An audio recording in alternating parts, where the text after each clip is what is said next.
Hi ಎಲ್ಲರಿಗೂ ನಮಸ್ಕಾರಗಳು. ಎಲ್ಲರೂ ಚೆನ್ನಾಗಿದ್ದೀರಾ? ಮನೆಯಲ್ಲೇ ಇದ್ದು ಸ್ವಂತ ಉದ್ಯೋಗ ಮಾಡಬೇಕು ಅನ್ನೋ ಆಸೆ ಇದೆಯಾ? ಕೈಯಲ್ಲಿ ಬಂಡವಾಳ ಜಾಸ್ತಿ ಇಲ್ಲ ಅನ್ನೋ ಚಿಂತೆ ಕೂಡ ಇದೆಯಾ? ಹಾಗಾದರೆ ಈ ವಿಡಿಯೋನ ಸ್ಕಿಪ್ ಮಾಡ್ದೇ ಫುಲ್ಲು ವಿಡಿಯೋನ ನೋಡಿ, ತುಂಬಾ ನಿಮಗೆ ಹೆಲ್ಪ್ ಆಗುತ್ತೆ. ಹಾಗೆ ನನ್ನ ಚಾನಲನ್ನು ಸಬ್ಸ್ಕ್ರೈಬ್ ಮಾಡ್ಕೊಳ್ಳಿ. ಪ್ಲೀಸ್ ಒಂದು ಲೈಕ್ನ ಮಾಡಿ. ನಮ್ಮ ಹತ್ರ ಬಂಡವಾಳ ಜಾಸ್ತಿ ಇಲ್ಲ, ಇವರೇನು ಎರಡು ಟೈಲರಿಂಗ್ ಮಿಷಿನ್ನ ತೋರಿಸ್ತಾ ಇದ್ದಾರೆ ಅಂತ ಅಂದ್ಕೊಳ್ಬೋದು. ನೀವು ಮೊದಲನೇದಾಗಿ ಏನು ಮಾಡಬೇಕಂದ್ರೆ, ನಿಮಗೆ ಒಂದು ಹಳೇದು ಟೈಲರಿಂಗ್ ಮಿಷಿನ್ನ ತೊಗೊಳ್ಳಿ. ಈ ಟೈಲರಿಂಗ್ ಮಿಷಿನ್ನು ಒಂದು 2,000 ಒಳಗಡೆ ನಿಮಗೆ ಸಿಗುತ್ತೆ. ಇದಕ್ಕೇನು ಜಾಸ್ತಿ ಬಂಡವಾಳ ಹಾಕಬೇಕಂತ ಏನಿಲ್ಲ. ನಮಗೆ ಸ್ಟಿಚಿಂಗೇ ಬರೋದಿಲ್ಲ, ಇವರೇನು ಟೈಲರಿಂಗ್ ಮಿಷಿನ್ನ ತೊಗೊಳ್ಳಿ ಅಂತ ಹೇಳ್ತಾ ಇದ್ದಾರೆ ಅಂತ ಅಂದ್ಕೊಳ್ಬೋದು ನೀವು. ನಾವು ಬ್ಲೌಸ್ನ ಸ್ಟಿಚ್ ಮಾಡಬೇಕು ಅಂತ ಏನಿಲ್ಲ, ಚೂಡಿದಾರನ್ನು ಸ್ಟಿಚ್ ಮಾಡಬೇಕು ಅಂತ ಏನಿಲ್ಲ. ನಾವು ಈ ರೀತಿ ಮನೆ ಹತ್ರ ಅಕ್ಕಪಕ್ಕ ಮನೆಯಲ್ಲಿ ಬಟ್ಟೆಗಳನ್ನು ಸ್ಟಿಚ್ ಮಾಡಿ ಕೊಡ್ಬೋದು. ಹೊಸ್ದಾಗಿ ಟಾಪ್ಗಳನ್ನ ತೊಗೊಂಡಿರ್ತಾರೆ, ನೈಟಿಗಳನ್ನ ತೊಗೊಂಡಿರ್ತಾರೆ, ಇಲ್ಲ ಹಳೆ ಬಟ್ಟೆಗಳನ್ನು ಸ್ಟಿಚ್ ಮಾಡೋದನ್ನು ಕೂಡ ಮಾಡಿಕೊಡ್ಬೋದು. ಈ ರೀತಿ ಹಳೆ ಬಟ್ಟೆಗಳಿಗೆ ಸ್ಟಿಚ್ ಮಾಡಿ ಕೊಡೋದಕ್ಕೆ ಬಂಡವಾಳನೇ ನಮಗೆ ಬೇಕಾಗೋದೇ ಇಲ್ಲ. ಈ ರೀತಿ ಒಂದು 6ರಿಂದ 8 ರೂಪಾಯಿ ಒಳಗಡೆ ನಮಗೆ ದಾರಗಳು ಕೂಡ ಸಿಗುತ್ತೆ. ಅದು ಒಂದು 4 ದಾರ ತಂದು ಇಟ್ಕೊಂಡ್ರೆ ಸಾಕು, ನಾವು ಈ ರೀತಿ ಸ್ಟಿಚ್ನ ಮಾಡ್ಬೋದು.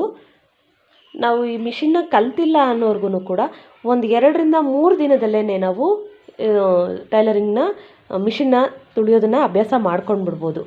ಒಂದು 3-4 ದಿನದಲ್ಲೇ ನಿಮಗೆ ಚೆನ್ನಾಗಿ ಹೊಲಿಯೋದಕ್ಕೆ ಬರುತ್ತೆ. ಆ ಟೈಮ್ನಲ್ಲಿ ಈ ನೀಡಲ್ನ ತೆಗೆದು ಪ್ರಾಕ್ಟೀಸ್ ಮಾಡೋ ಟೈಮಲ್ಲಿ ಮೊದಲು ಪ್ರಾಕ್ಟೀಸ್ ಮಾಡೋ ಟೈಮಲ್ಲಿ ಈ ನೀಡಲ್ನ ತೆಗೆದು ಪ್ರಾಕ್ಟೀಸ್ ಮಾಡ್ಕೊಳ್ಳಿ.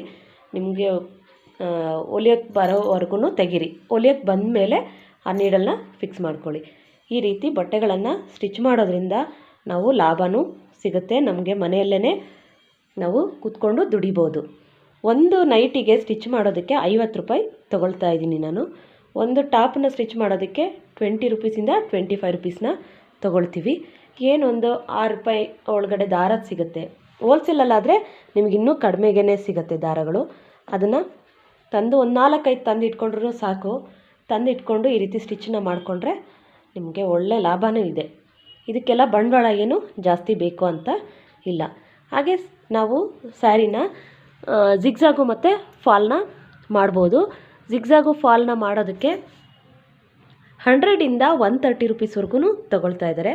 ಅದು ಒಂದೊಂದು ಏರಿಯಾ ಮೇಲೂ ಕೂಡ ಇರುತ್ತೆ. ಒಂದೊಂದು ಏರಿಯಾದಲ್ಲಿ ಕಡಿಮೆನೂ ತೊಗೊಳ್ತಾರೆ, ಒಂದೊಂದು ಏರಿಯಾದಲ್ಲಿ ಜಾಸ್ತಿನೂ ತೊಗೊಳ್ತಾರೆ. ನಾವು ಒಂದು ಫಾಲ್ಗೆ ಮತ್ತು ಒಂದು ದಾರಗೆ ಎಲ್ಲದಕ್ಕೂ ಸೇರಿ ಒಂದು 30-32 ರೂಪಾಯಿ ಆಗುತ್ತೆ ಅಷ್ಟೇ ನಮಗೆ. ಇದೇ ರೀತಿ ಒಂದು ಫಾಲು ಒಂದು ದಾರನ ಖರ್ಚು ಮಾಡಿದ್ರೆ ಇನ್ನೂ ನಮಗೇ ಲಾಭ ಉಳಿಯುತ್ತೆ. 100 ರೂಪಾಯಿ ಅಂದ್ರೂ ನಮಗೆ ಎಷ್ಟು ಲಾಭ ಬರುತ್ತೆ ಹೇಳಿ? ಈ ರೀತಿ ಯೋಚನೆ ಮಾಡಬೇಕು. ನಾವು ಯೋಚನೆ ಮಾಡೋದ್ರಿಂದ ನಮ್ಮ ಮನೆಯಲ್ಲೇ ಕೂತ್ಕೊಂಡು ನಾವು ನಮ್ಮದೇ ಆದಂತಹ ಕೆಲಸನ ಕೂಡ ಮಾಡ್ಬೋದು. ಜಿಗ್ಜಾಗ್ ಮಿಷಿನ್ ಇಲ್ಲ, ಇವರು ಸ್ಯಾರಿ ಜಿಗ್ಜಾಗು ಫಾಲೋ ಮಾಡೋದಕ್ಕೆ ಹೇಳ್ತಾ ಇದ್ದಾರೆ, ಜಿಗ್ಜಾಗ್ ಮಿಷಿನ್ ಇಲ್ಲ ನಮ್ಮ ಹತ್ರ ಅಂತ ಚಿಂತೆನೇ ಮಾಡಬೇಡಿ. ಅಕ್ಕಪಕ್ಕ ಎಲ್ಲಾದರೂ ನಿಮ್ಮ ಮನೆ ಸುತ್ತಮುತ್ತ ಜಿಗ್ಜಾಗ್ ಮಾಡೋರು ಇದ್ದೇ ಇರ್ತಾರೆ. ಅವ್ರ ಹತ್ರ ಇಂತಿಷ್ಟು ಅಂತ ಮಾತಾಡ್ಕೊಳ್ಳಿ. ನಾವು ಡೈಲಿ ಸೀರೆಗಳನ್ನ ತೊಗೊಂಡು ಬಂದು ಕೊಡ್ತೀವಿ. ನಮಗೆ ಒಂದು ಜಿಗ್ಜಾಗ್ ಮಾಡೋದಕ್ಕೆ ಒಂದು 10 ರೂಪಾಯಿ 15 ರೂಪಾಯಿ ತೊಗೊಳ್ಳಿ, ಇಷ್ಟು ತೊಗೊಳ್ಳಿ ಅಂತ ನೀವು ಮಾತಾಡಿಕೊಂಡ್ರೆ ಅವರು ಮಾಡಿಕೊಡ್ತಾರೆ. ನೀವು ಮನೆಯಲ್ಲಿ ಫಾಲನ್ನು ಹಾಕ್ಕೊಳ್ಬೋದು. ನಿಮಗೆ ಇದು ಚೆನ್ನಾಗಿ ಆಗ್ತಾಯಿದೆ, ಇದರಲ್ಲಿ ಅಮೌಂಟು ಚೆನ್ನಾಗಿ ಬರ್ತಾ ಇದೆ, ನಾವು ಚೆನ್ನಾಗಿ ಸ್ಟಿಚ್ ಮಾಡ್ತಾಯಿದ್ದೀವಿ ಅಂದರೆ ಹಾಗೆಯೇ ನೀವು ಕಲೀಲೂಬೋದು. ನಿಮ್ಮ ಮನಸ್ಸು ಮಾಡಿದ್ರೆ ನೀವು ಬ್ಲೌಸ್ನ ಸ್ಟಿಚ್ ಮಾಡೋದನ್ನು ನಿಧಾನವಾಗಿಯೇ ಕಲಿಬೋದು. ಹಾಗೆ ಮಿಷಿನ್ಗಳನ್ನು ಒಂದಾದಮೇಲೆ ಒಂದು ಅನ್ನೋ ಹಾಗೆ ನೀವು ತೊಗೊಳ್ಬೋದು. ಇದರಲ್ಲೂ ಇನ್ನೂ ಒಂದು ಒಳ್ಳೆ ಪ್ಲ್ಯಾನನ್ನು ತಿಳಿಸ್ತೀನಿ. ನಾನು ಒಂದೇ ಮಿಷಿನ್ ಇದೆ, ಇದರಲ್ಲಿನೇ ಈ 2 ಮಿಷಿನನ್ನು ನಾನು ಸ್ಟಿಚ್ ಮಾಡ್ಕೊಳ್ತೀನಿ. ಅದು ಯಾವ ರೀತಿ ಅನ್ನೋದನ್ನು ನೆಕ್ಸ್ಟ್ ವಿಡಿಯೋದಲ್ಲಿ ತಿಳಿಸ್ತೀನಿ. ಇದು ಫಾಲ್ಗಳೆಲ್ಲ ನಮಗೆ ಹೋಲ್ಸೇಲಲ್ಲಿ ಹೋದರೆ 18 ರೂಪಾಯಿಗೆಲ್ಲ ಸಿಗುತ್ತೆ. ಇಲ್ಲಿ ಆಚೆ ತೊಗೊಳ್ಳೋದಾದರೆ 20ರಿಂದ 22 ರೂಪಾಯಿ. ಒಂದೊಂದು ಅಂಗಡಿನಲ್ಲಿ 20ಕ್ಕೆ ಕೊಡ್ತಾರೆ, ಒಂದೊಂದು ಅಂಗಡಿನಲ್ಲಿ 22 ರೂಪಾಯಿಗೆ ಕೊಡ್ತಾರೆ. ಅದನ್ನು ನೋಡಿ ನಾವು ತೊಗೊಳ್ಬೋದು. ಹೋಲ್ಸೇಲಲ್ಲಾದರೆ ನಿಮಗೆ 18 ರೂಪಾಯಿ 17 ರೂಪಾಯಿಗೆಲ್ಲ ಸಿಗುತ್ತೆ. ದಾರನೂ ಅಷ್ಟೇ ಒಂದಷ್ಟು ತಂದು ಇಟ್ಕೊಳ್ಳೋದ್ರಿಂದ ನಮಗೆ ಅವಾಗವಾಗ ಹೋಗೋ ಅವಶ್ಯಕತೆಯೂ ಇರೋದಿಲ್ಲ. ಈ ರೀತಿ ಪ್ಲ್ಯಾನ್ನ ನಾವು ಮಾಡಿಕೊಂಡು ಮನೆಯಲ್ಲೇ ಸ್ವಂತವಾಗಿ ಉದ್ಯೋಗನ ಮಾಡ್ಬೋದು. ಬಂಡವಾಳನೂ ಕೂಡ ಜಾಸ್ತಿ ಬೇಕಾಗಲ್ಲ. ಈ ರೀತಿ ಹಳೆ ಮಿಷಿನ್ನು ಅಕ್ಕಪಕ್ಕದಲ್ಲಿ ಯಾರಾದರೂ ಕೊಡ್ತಾರೆ, ಮಾರೋರು ಇದ್ದೇ ಇರ್ತಾರೆ, ಅಂಥವ್ರನ್ನ ನೋಡಿ ತಗೊಳ್ಳಿ. ಇಲ್ಲಾಂದರೆ ಈ ರೀತಿ ಹಳೆ ಮಿಷಿನ್ನು ಮಾರೋ ಅಂಥ ಅಂಗಡಿಗಳು ತುಂಬ ಇದೆ. ಚಿಕ್ಕಪೇಟೆನಲ್ಲಂತೂ ತುಂಬಾ ಇರುತ್ತೆ.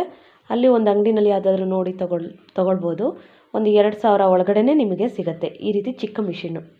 ಮೊದಲು ನಾವು ಚಿಕ್ಕ ಮಿಷಿನ್ನು ತೊಗೊಂಡು ಸ್ಟಾರ್ಟ್ ಮಾಡಿ. ಇದು ಜಾಸ್ತಿ ಬಂಡವಾಳ ಏನು ಹಾಕಿರೋದಿಲ್ಲ ಅಲ್ವಾ. ಅಕಸ್ಮಾತ್ ನಮ್ಮ ಕೈಲಿ ಮಾಡೋದಕ್ಕೆ ಆಗೋದೇ ಇಲ್ಲ, ನಮಗೆ ಹೊಲಿಯೋದಕ್ಕೂ ಆಗ್ತಾನೇ ಇಲ್ಲ ಅಂತಂದ್ರೂ ಮನೆಗಾದ್ರೂ ಯೂಸ್ ಆಗುತ್ತೆ.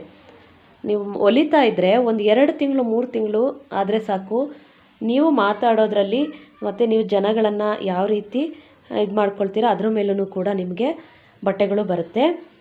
ಕೆಲವರಿಗೆ ನಾವು ಡೈಲಿ ಕೊಡೋ ಅಂಥವ್ರಿಗೆ ಸ್ಯಾರಿ, ಬ್ಲೌಸು, ಚೂಡಿದಾರ್ ಎಲ್ಲ ಕೊಡೋ ಅಂಥವ್ರಿಗೆ ನಾನು ಬರೀ 10 ರುಪೀಸ್ಗೆ ಒಂದು ಸ್ಟಿಚ್ ಹಾಕಿ ಕೊಡೋದಾದರೆ ಕೊಟ್ಬಿಡ್ತೀನಿ ಟಾಪ್ಗಳಿಗೆಲ್ಲ. ಆ ರೀತಿ ನಾವು ಒಬ್ಬರಿಗೆ ಕಡಿಮೆ, ಯಾವಾಗಲೂ ಜಾಸ್ತಿ ನಮಗೆ ಬಟ್ಟೆ ಕೊಡೋ ಅಂಥವ್ರಿಗೆ ಒಂದು ಕಡಿಮೆಗೆ ಹೊಲ್ಕೊಡೋದು.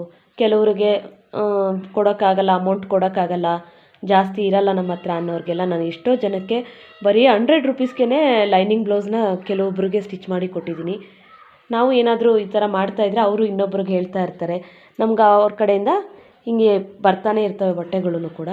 ಈ ರೀತಿ ಒಳ್ಳೆ ರೀತಿಲಿ ನಾವು ಪ್ಲ್ಯಾನ್ ಮಾಡ್ಕೊಳ್ಬೇಕು. ಈ ಟೈಲರಿಂಗ್ ಕೆಲಸ ಅಂದ್ರೇ ಹಾಗೆ. ಕೆಲವ್ರ ಹತ್ರ ಒಂದೊಂದು ಜಾಸ್ತಿ ತೊಗೊಳ್ತೀವಿ, ಕೆಲವ್ರ ಹತ್ರ ಕಡಿಮೆನೂ ತೊಗೊಳ್ತೀವಿ. ಹಾಗೆ ನಾವು ಮನಸ್ಸಿಟ್ಟು ನಮ್ಮ ಟ್ಯಾಲೆಂಟ್ ಮೇಲೆ ನಾವು ಕೆಲಸಗಳನ್ನು ಮಾಡಿದ್ರೆ ತುಂಬಾ ಒಳ್ಳೆ ಲಾಭನೂ ಕೂಡ ಮಾಡ್ಕೊಳ್ಬೋದು. ಇದಕ್ಕೆಲ್ಲ ಏನು ಜಾಸ್ತಿ ಬಂಡವಾಳ ಏನೂ ಬೇಕಾಗೋದಿಲ್ಲ. ನಮ್ಮ ತಲೆ ಉಪಯೋಗಿಸ್ಕೊಂಡು ನಾವು ಮಾಡ್ಕೊಳ್ಬೇಕು. ಈ ವಿಡಿಯೋ ಇಷ್ಟ ಆದರೆ ಪ್ಲೀಸ್ ಒಂದು ಲೈಕ್ನ ಮಾಡಿ, ಒಂದು ಕಮೆಂಟ್ನ ಮಾಡಿ ತಿಳಿಸಿ. ಈ ವಿಡಿಯೋ ಇಷ್ಟ ಆಯಿತಾ ಇಲ್ವಾ ಅಂತ ಕಮೆಂಟ್ ಮಾಡಿ ತಿಳಿಸಿ. ಧನ್ಯವಾದಗಳು. ಪ್ಲೀಸ್ ಸಬ್ಸ್ಕ್ರೈಬ್ ಮಾಡ್ಕೊಳ್ಳೋದು ಮಾತ್ರ ಮರಿಬೇಡಿ. ಧನ್ಯವಾದಗಳು.